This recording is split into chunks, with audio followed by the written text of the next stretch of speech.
بسم اللہ الرحمن الرحیم۔ خواتین و حضرات، آج کے اس ویڈیو میں آپ کو خوش آمدید کہتے ہیں۔ آج کے اس ویڈیو میں ہم آپ کو بتائیں گے کہ انسان کی خوشی کس چیز میں ہے اور انسان کو سکون کیسے آ سکتا ہے۔ لیکن اس سے پہلے اگر آپ نے ہمارا چینل سبسکرائب نہیں کیا تو فوراً سبسکرائب کیجئے، ساتھ ہی بیل آئیکن پر کلک کریں تاکہ مزید آنے والی ویڈیوز کے حوالے سے بھی معلومات حاصل کر سکیں۔ ایک دفعہ کا ذکر ہے کہ حضرت علی رضی اللہ عنہ کہیں سے گزر رہے تھے کہ راستے میں انہوں نے دیکھا کہ ایک شخص اداس بیٹھا تھا۔ حضرت علی رضی اللہ عنہ اس شخص کے قریب گئے اور اس آدمی سے کہا، اے بندہ خدا، کیوں اداس ہو؟ اس شخص نے حضرت علی رضی اللہ عنہ سے کہا، حضرت علی رضی اللہ عنہ، کاش میرے پاس 1000 اونٹ ہوتے۔ میری بچپن سے یہی خواہش ہے، لیکن افسوس کہ میرے پاس صرف یہی 4 اونٹ ہیں۔ اس شخص کا بس اتنا ہی کہنا تھا کہ حضرت علی رضی اللہ عنہ نے اس شخص سے فرمایا، اے شخص بتاؤ، جو چیز تمہارے پاس نہ ہو کیا وہ تمہیں خوشی دے سکتی ہے؟ اس نے کہا، نہیں۔ حضرت علی رضی اللہ عنہ نے کہا، جو چیز میرے پاس نہیں وہ میں تمہیں کیسے دے سکتا ہوں؟ تو حضرت علی رضی اللہ عنہ نے فرمایا، بتاؤ کیا یہ 1000 اونٹ اپنے وجود میں خوشی رکھتے ہیں؟ اگر نہیں تو تمہیں کیسے دیں گے؟ تمہاری خوشی اس خواہش میں نہیں کہ 1000 اونٹ تمہیں مل جائیں، بلکہ تم نے خود اپنی خوشی اس خواہش میں رکھی ہے۔ جب تمہاری یہ خواہش پوری ہو جائے گی تم اس کے عادی بن جاؤ گے اور خواہش کے پیچھے بھاگو گے۔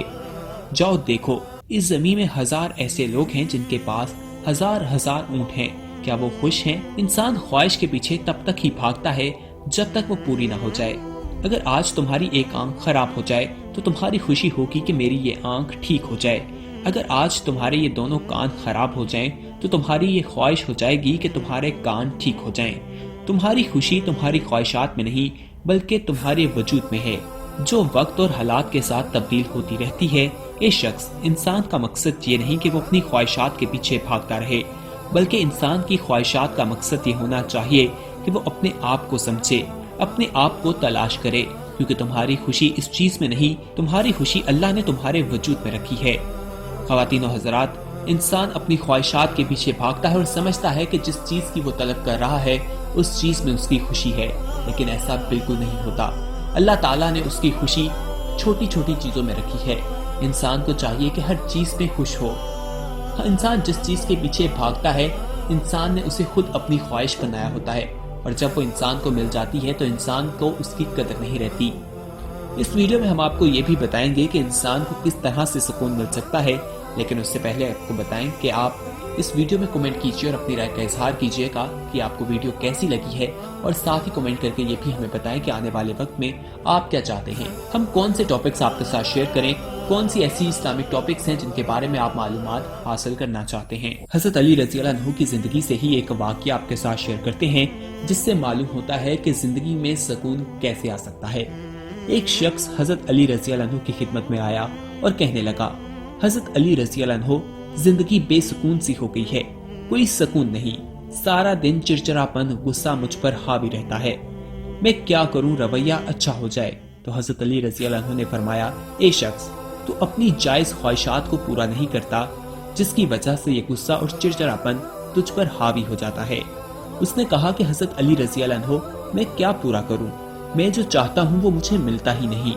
تو حضرت علی رضی اللہ عنہ نے مسکرا کر کہا، اے شخص، یاد رکھنا، جب انسان اپنی کسی خوشی کو پورا کرتا ہے تو اللہ کے کرم سے انسان کا دماغ اللہ کے وجود سے انسان کو ایک تحفہ دیتا ہے، اور اس انعام کو رات کہتے ہیں۔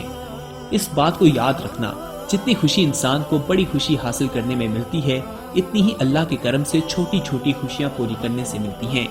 بس یہ انسانوں کا وہم ہوتا ہے کہ مجھے دنیاوی فلاں چیز مل جائے تو میں سدا خوش رہوں گا۔ جب اسے وہ منزل مل جاتی ہے تو وہ چند ہی دنوں میں اس کا عادی بن جاتا ہے، اور چند ہی دنوں میں وہ کسی دوسری خواہش کے پیچھے بھاگنے لگتا ہے۔ اس طرح یہ سلسلہ چلتا رہتا ہے اور قیامت تک پورا نہیں ہوتا۔ لیکن انسان کا رویہ اس وقت خراب ہوتا ہے جب انسان اپنی چھوٹی چھوٹی خوشیوں کو قربان کر کے بڑی خوشیوں کی کوشش کرتا رہتا ہے۔ جو خوشیاں تم حاصل نہیں کر پاتے اس کو اللہ پر چھوڑ دو، لیکن جو حاصل کر سکتے ہو اسے حاصل کرو۔ جب تم اپنی چھوٹی چھوٹی خوشیوں کے ساتھ خوش رہنا شروع کر دو گے تو اللہ تعالیٰ تمہاری بڑی بڑی خوشیوں کو تمہارے قدموں میں رکھ دے گا۔ بے شک وہ اپنے شکر گزار بندوں کو پسند کرنے والا ہے۔ اس لیے انسان کو چاہیے کہ اللہ تعالیٰ کی دی ہوئی تمام نعمتوں پر اس کا شکر ادا کرے، کیونکہ اللہ تعالیٰ نے انسان کو سانس دیا۔ انسان کو سانس کے بعد جو دوسرا سانس آتا ہے وہ بھی اللہ کی طرف سے ایک رحمت ہے، اللہ کی نعمت ہے کہ اس نے ہمیں زندگی دی ہے، اس نے ہمیں تندرستی دی ہے، اس نے ہمیں بہت سی نعمتیں عطا کی ہیں، لیکن ہم اس کا شکر ادا نہیں کرتے۔ جو چھوٹی چھوٹی خوشیاں ہمیں ملتی ہیں ہمیں چاہیے کہ اس کو سیلیبریٹ کریں، اسے اچھی طرح سے منائیں، لیکن ہمارے معاشرے میں لوگ بڑی خوشیاں حاصل کرنے کے چکر میں وہ آنے والی چھوٹی چھوٹی خوشیوں کو بھی بھول جاتے ہیں، جس کی وجہ سے وہ اپنا آج بھی برباد کر دیتے ہیں۔ خواتین و حضرات، حضرت علی رضی اللہ عنہ کی زندگی سے ایک اور واقعہ آپ لوگوں کے ساتھ شامل کرتے ہیں۔ حضرت علی رضی اللہ عنہ کی خدمت میں ایک شخص آیا اور کہنے لگا کہ حضرت علی رضی اللہ عنہ آنے والے وقت میں گھر کی بے سکونی، بربادی اور انسان کی پریشانی کا سب سے بڑا سبب کیا ہوگا؟ جس پر حضرت علی رضی اللہ عنہ نے کہا کہ آنے والے وقت میں گھر کی بے سکونی، بربادی اور پریشانی کا سبب عورت کی بغاوت ہوگی۔ اس نے حضرت علی رضی اللہ عنہ سے کہا کہ عورت بغاوت کیوں کرے گی؟ آپ رضی اللہ عنہ نے فرمایا، عورت کی بغاوت اس لیے ہوگی کہ مرد ان کے حق پامال کرنے لگیں گے اور اپنی بیویوں کو اپنا غلام سمجھنے لگیں گے اور انہیں بے عزت کرنے لگیں گے، اور یوں انسان اپنے ہاتھوں سے ہی اپنے سکون کو دفن کرنے لگے گا۔ اس شخص نے یہ سن کر حضرت علی رضی اللہ عنہ سے کہا، حضرت علی رضی اللہ عنہ، عورت کے کون کون سے حق مرد پر واجب ہیں؟ حضرت علی رضی اللہ عنہ نے فرمایا، پہلا حق، جب بھی مرد عورت سے بات کرے اخلاق سے کرے، اس کی عزت کرے، اس سے پیار کرے اور کبھی بھی اسے کسی کے سامنے بے عزت نہ کرے۔ جو بات اسے سمجھانا چاہے پیار سے سمجھائے، کیونکہ اصلاح برائے اصلاح اکیلے میں کی جاتی ہے، اور جو سب کے سامنے کی جاتی ہے وہ انسان کو بغاوت کی طرف مائل کرتی ہے۔ حضرت علی رضی اللہ عنہ نے کہا کہ دوسرا، اللہ تعالیٰ نے عورت کو احساسات کی مٹی سے بنایا ہے، اس لیے وہ ہر وقت کسی نہ کسی احساس میں رہتی ہے۔ مرد کو چاہیے کہ اپنی عورت کی چھوٹی چھوٹی باتوں پر اس کا شکریہ ادا کرے، اس کے چھوٹے چھوٹے کاموں کی تعریف کرے، بار بار اپنی محبت کا اظہار کرتا رہے، تاکہ عورت کے احساسات اپنی مرد کی طرف سے مائل نہ ہوں، کسی اور مرد کی طرف نہ ہو جائیں۔ تیسرا حق یہ ہے کہ مرد کو چاہیے کہ گھر کے کاموں میں اپنی عورتوں پر رحم کرے، ان کا ساتھ دے، ان کا ہاتھ بٹھائے۔ جبکہ چوتھا حق یہ ہے کہ مرد کبھی اپنی بیوی کا مذاق نہ اڑائے، اور جو چیز اسے نہ آتی ہو اس کی اسے تعلیم دے، اس طرح کہ اسے کمتری کا بھی احساس نہ ہو۔ پانچواں حق یہ ہے کہ اپنی عورت کا خیال رکھے، اس کا احساس کرے، اور ہر ضروریات زندگی جو عورت اپنے لیے چاہتی ہے اس کو پورا کرنے کی کوشش کرے۔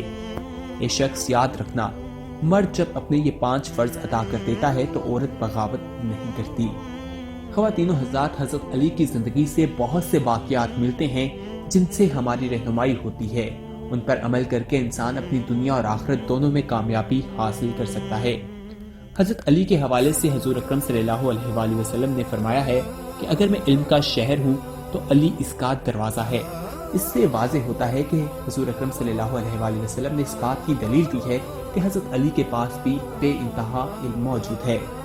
حضرت علی رضی اللہ عنہ کی زندگی سے ہی ایک اور واقعہ آپ کے ساتھ شیئر کرتے ہیں کہ حضرت علی نے بتایا کہ وہ اللہ سے کس طرح سے بات کرتے ہیں اور اللہ کس طرح سے ان سے بات کرتا ہے۔